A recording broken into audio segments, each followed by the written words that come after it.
Abis keliling-keliling muterin desa, keranda terbang itu turun di Cungkup deket pemakaman. Tapi pas nyampe di situ, Marno ini lihat kalau pemakamannya itu malah berubah jadi pasar. Dan Marno lihat kalau ada warga yang nyariin dia sampai ke daerah Cungkup itu, tapi warga yang di situ mengabaikan Marno gitu aja, seolah-olah kayak nggak lihat ada Marno yang lagi duduk-duduk di atas keranda.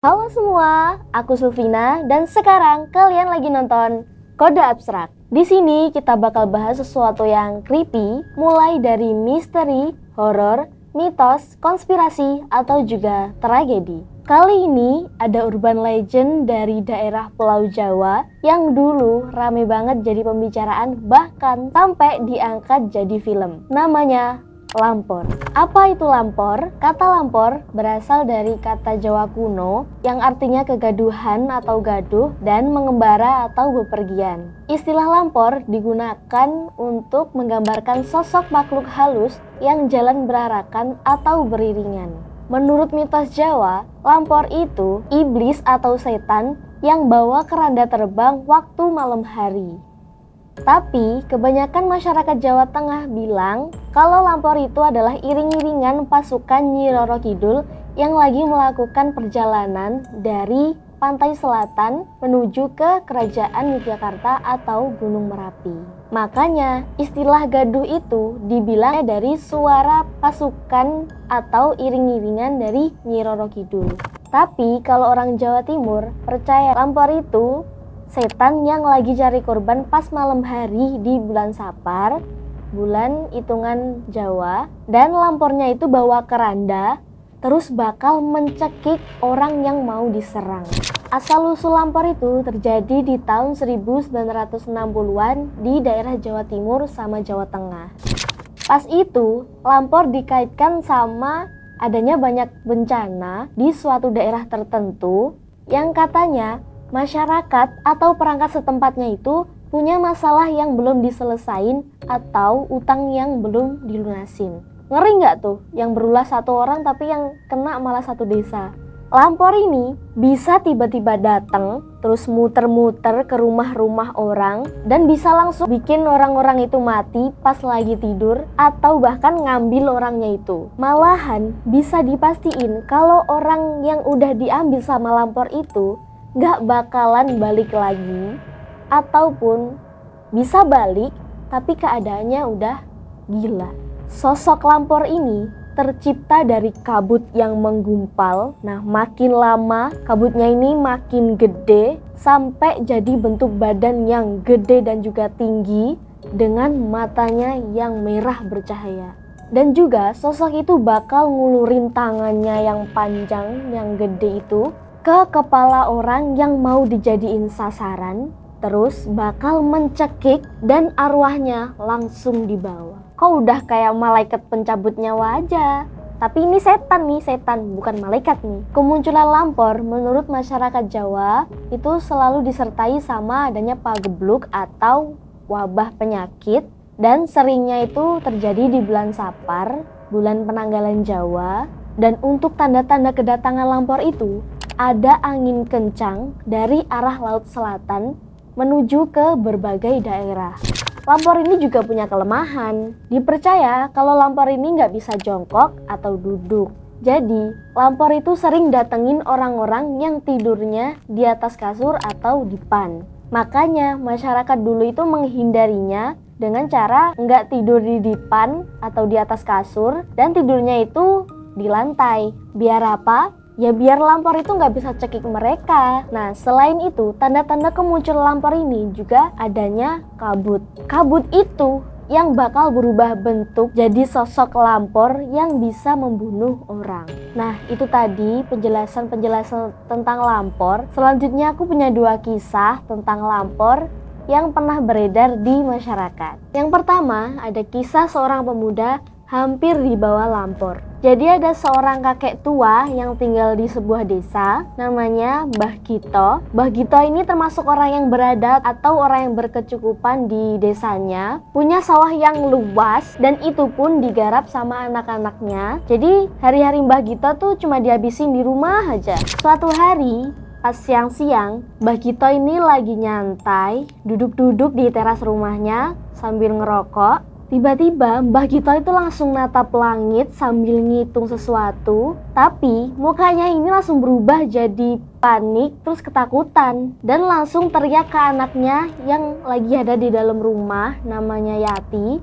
"Ti, tutup pintunya." Nah, Yati yang lagi di dalam rumah lagi nyantai langsung tanya, "Ada apa pak?" Pak?"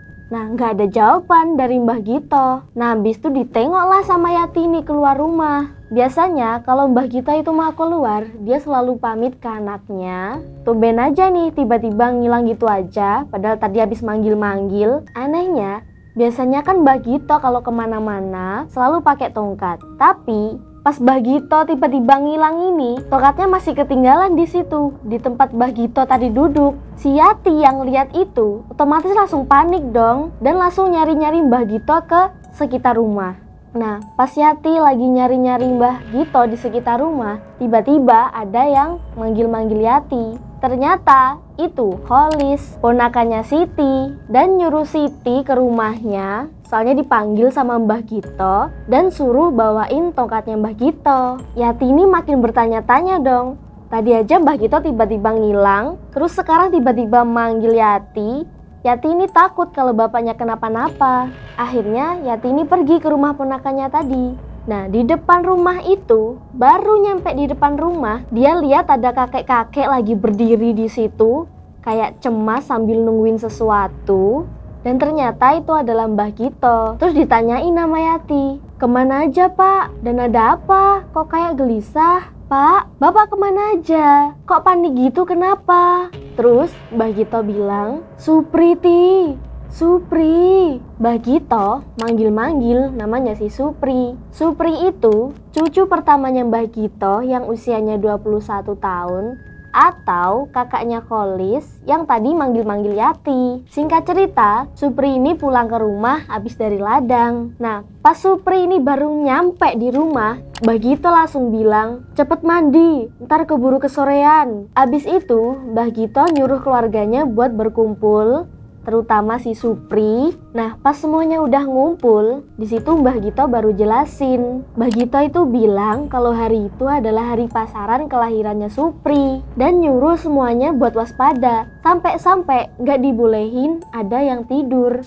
Soalnya katanya Ratu Selatan itu mau ada hajat, jadi takut kalau Supri itu bakal dibawa sama lampor. Makin lama, hari makin sore dan suasananya juga makin gelap. Semuanya yang ada di rumah itu gak dibolehin sama Mbah Gito buat keluar dan nyuruh nutup pintu, jendela, atau lubang-lubang ventilasi yang ada di rumah itu biar gak ada celah buat lihat keluar. Nah, hal itu malah bikin suasananya itu makin mencekam. Coba kalian bayangin di tahun 70-an, saat itu belum ada lampu listrik dan penerangannya itu masih pakai lampu yang dari minyak tanah. Kholis yang umurnya masih kecil juga udah nguap, ngantuk, tapi gak dibolehin tidur. Entah kenapa penerangan dari lampu minyak tanah itu makin lama makin redup.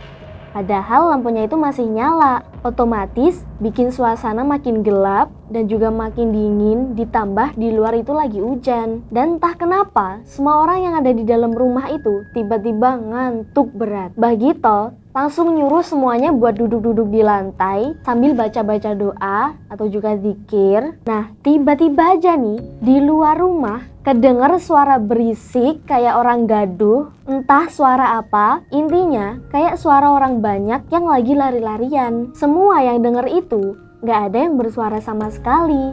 Cuma Kholis yang teriak. Dia ketakutan, terus langsung meluk ibunya. Ibunya Supri juga teriak ke Supri, "Supri, jangan tidur nak." Ibunya nih panik, soalnya lihat Supri ini badannya kaku, mematung gitu aja, tapi bibirnya komat kamit tanpa suara. Nah, makin lama makin jelas juga kedengar suara kerincing, kerincing. Dan suara itu tiba-tiba mengeras, tiba-tiba juga ngilang, dan tiba-tiba juga gedebuk. Supri jatuh, badannya kaku banget kayak nahan sesuatu. Sampai akhirnya kerincing, kerincing. Suara itu makin jelas, dan entah apa yang dipikirin sama Yati, dia ini malah berdiri dan jalan ke jendela.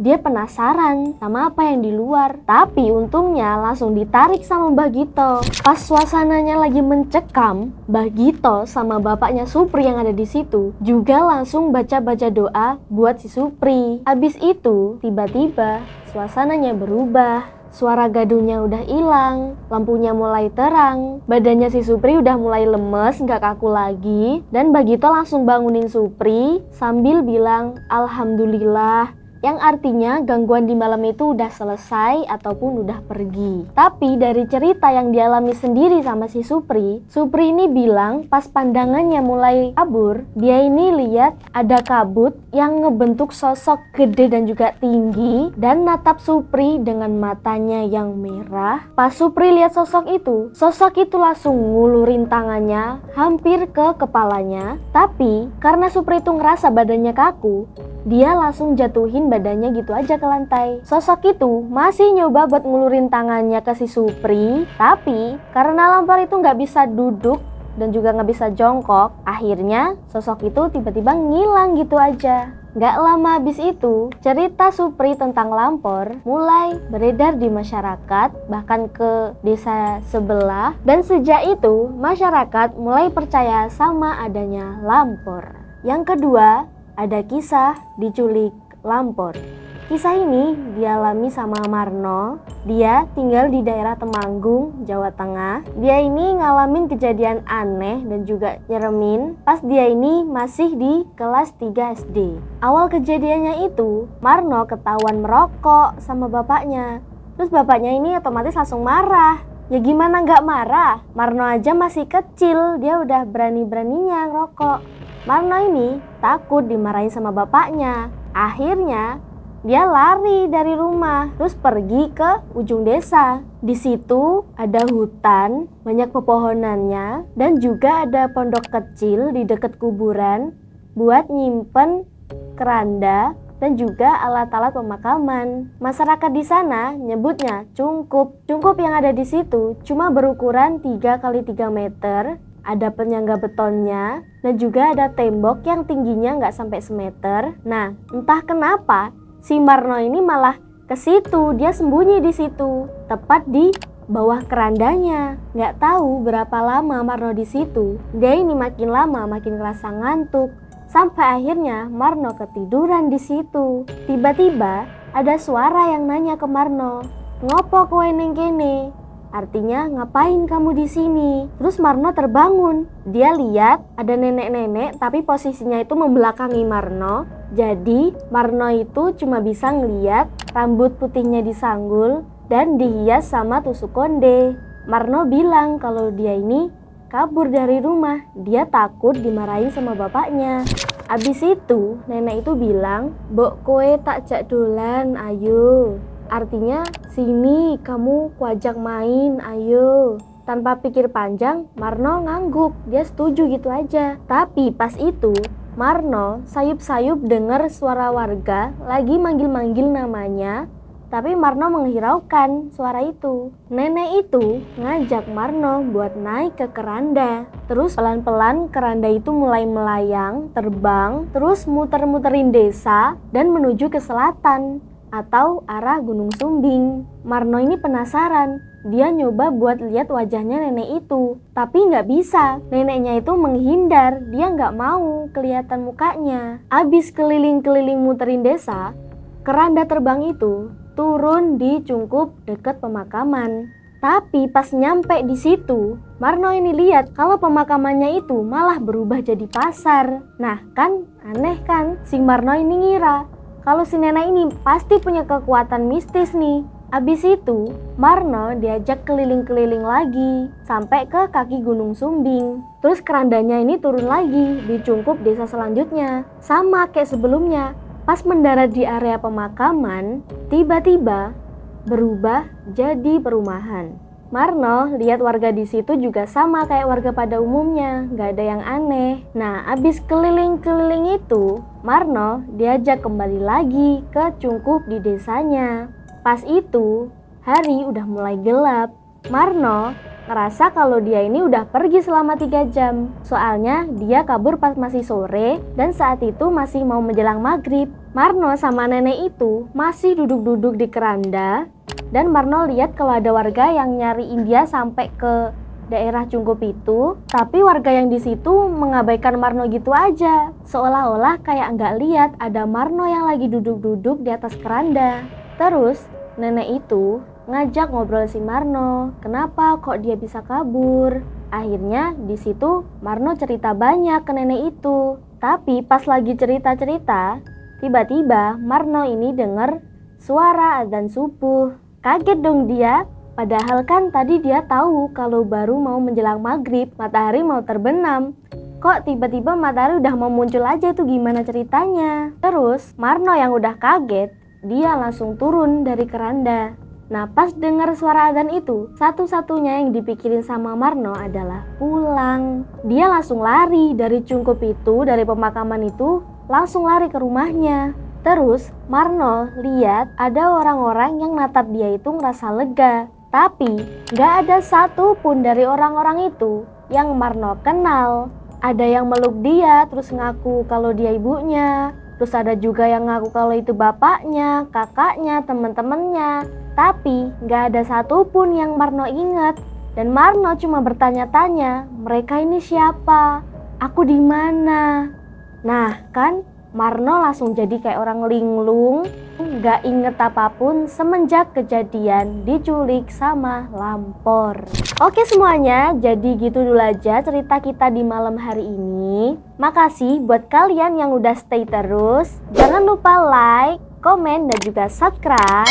Pantengin terus channel kita tiap malam Jumat. Sampai jumpa di Kode Abstrak selanjutnya. Bye-bye.